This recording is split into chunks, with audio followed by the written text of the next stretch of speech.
Up in the mountains of the north, away from human cities, lived a small village of silver dragonborns. One of the couples in the village had a hatchling. By the time she learned to talk and write, she could cast spells. And with natural talent for the arcana and the absolute crushing obsession of collecting anything resembling paper with words on it, Anazema became a menace to the village she lived in, and absolutely anything and anyone that dared live nearby.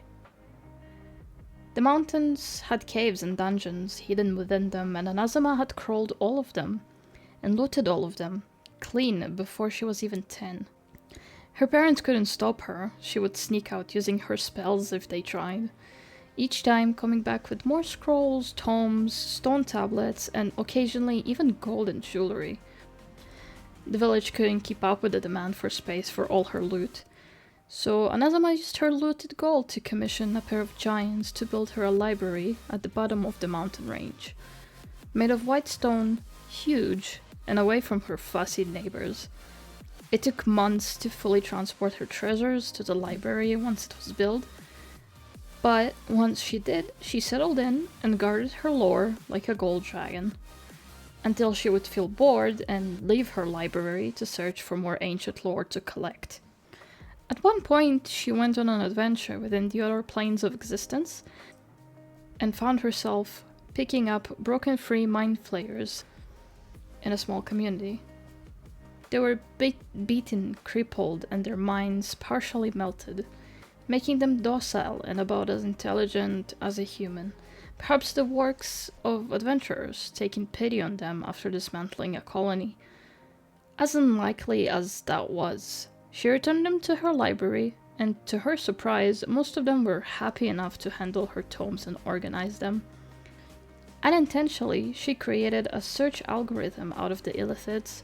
She could think of a book or topic or date, and one of them would already be looking for it for her. Floating between the floors of the library, ever aware of where tomes and scrolls were, they proved awfully useful to her, and on top of it all, it meant she had someone looking after her layer of treasured lore while she was out collecting even more of it. The obsession had consumed her for years.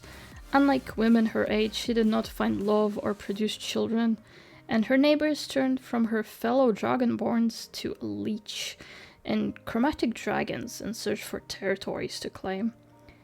As powerful a wizard she was, the dangers of an ancient dragon and a leech were too much for her to handle alone. Who would take care of her library if she fails to defend herself? Until one day a curious bunch of travelers showed up at her enormous doorstep. Now, before I continue, there will be many instances where I cannot tell a full story of the character I'm talking about, because my OCs are tied very closely to my husband's OCs, and I need to run everything I share about them through him. That being said, let's talk about the next character. Ulaiden is the head of a small group of very powerful bunch of bastards. When Anazema opened her library doors, she met him along with 5 other characters I will talk about soon enough. Charming and well-spoken high elf, wearing robes of gold, black, and blue. He had dark curly hair with the length you would expect of an elf. A master wizard of lore. In D&D terms, he's the equivalent of a level 20 PC for the most part. He has grown up in a college of mages, brought there by his adoptive father, who was a gold dragonborn. Also born with a penchant for magic, though if it is because he is an elf or something else, I do not know. He is driven to learn the ancient history of the world, and in this point of the story, he had brought his colleagues to this rumored library that had lore from a bunch of abandoned tombs, and plains and guarded dungeons. Little did he know this event will change the course of his life for both him and Anazema. At Ul's side, there's a little girl that looks just like him. She introduces herself as Phelan, his daughter and apprentice. Then on his other side, an older human with a beard and white hair. At first, unassuming in his old robes and tome held in his hand, it would be safe to assume him part of a clergy, But as soon as he opened his mouth, it was evident this was no regular cleric. The old scholar had a curse on him, which made his speech typically undecipherable. When he spoke in all known and unknown languages, whether it be the words or the grammar, including the syntax of the languages, which made him sound like he spoke like a madman or a lunatic, though once he had spoken words of power that have left his voice echoing through the library, overwhelming any mortal's ears. In his frustration, a pale half-elf introduces him on his behalf. This is Garethris. A short, pale half-elf with unkempt hair and red eyes stared at Anazema with the stare of a dead man. His clothes seemed too big for him, and his air and aura around him felt intensely of psionic energy. He quickly sniffed out the illithids deep within her library, bringing attention to them, but Anazema stressed that they are harmless. Horus said, "I will be the judge of that. My name is Horus." Behind Ulyden and the other two, a striking silhouette of a red tiefling with curled horns, and dark hair styled with free-flowing layered locks. He has what seems to be tattoos of gold swirling around his arms, up his neck, goatee and two little horns facing downwards growing from his chin, possessing an air of arrogance about him. Corvic, Master Conjurer, he briefly introduces himself. At the back of the company, a tall, intimidating, dark elf adorned with leather armor black as obsidian, his hair peeking through his hood in a braid. Dark and brooding as any dark elf. Pouches and weapons at his hips. A sword for hire, it would seem. Zorthrul. He did not seem too talkative. Welcoming her guests in, Anazema had mixed feelings about the encounter. Her library, famous enough to spread rumors, but she had also barely socialized properly with peers in the same field for quite the longest time. Offering food and access to her treasured books, the company settled in for the next couple of weeks. Ulyden, Corvic, and Garethris browsed curiously through the multiple floors of the library, setting aside plenty of books to read throughout their stay, while Zorthrul seemed to find a quiet corner to sharpen his tools. And Horus couldn't keep his eyes off the mind flayers, observing them acting unlike any mind flayer one would know of, just sorting books and dusting shelves. The very existence of such mind flayers were an oddity, as odd as his fascination with them, and concern to him.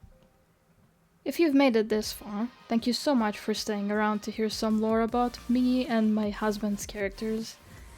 I'm in to tell stories and expand on these characters in the future on my Patreon. Feel free to subscribe to it if you want to learn more, as well as get access to exclusive content from me. You will not find anywhere else. Now sit back, relax, and watch a time-lapse of the company I just described to you, hanging out at Anazema's library. Leave your feedback down in the comments on how I can make this content more engaging. Like and subscribe, and I'll see you in the next video. Bye bye!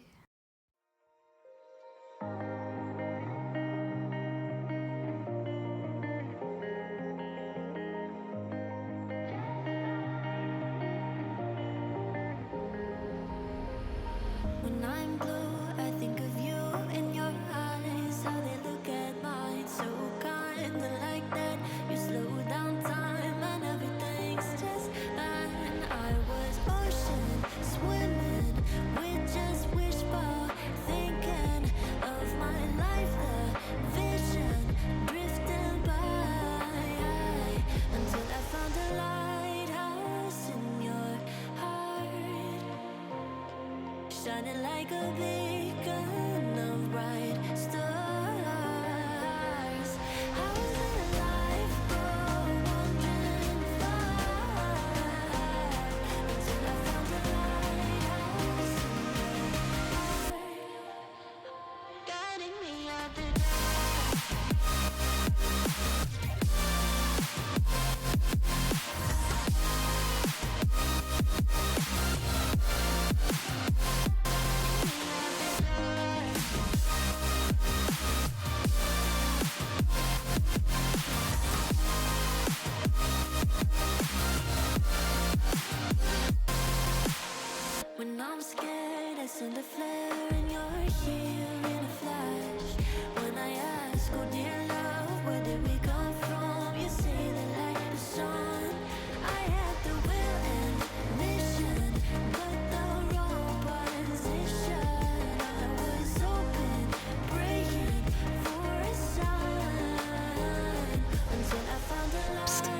commissions. It's in my services page on my website, candlebloom.art.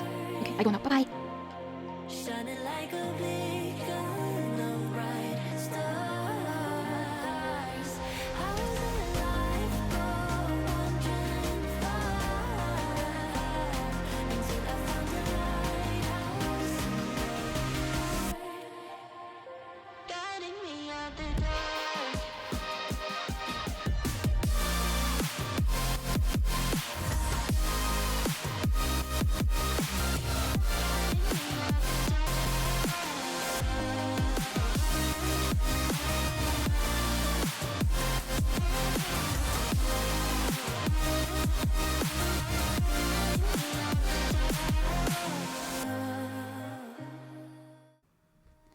Psst. I also do commissions. It's in my services page on my website, candlebloom.art. Okay, I go now. Bye-bye.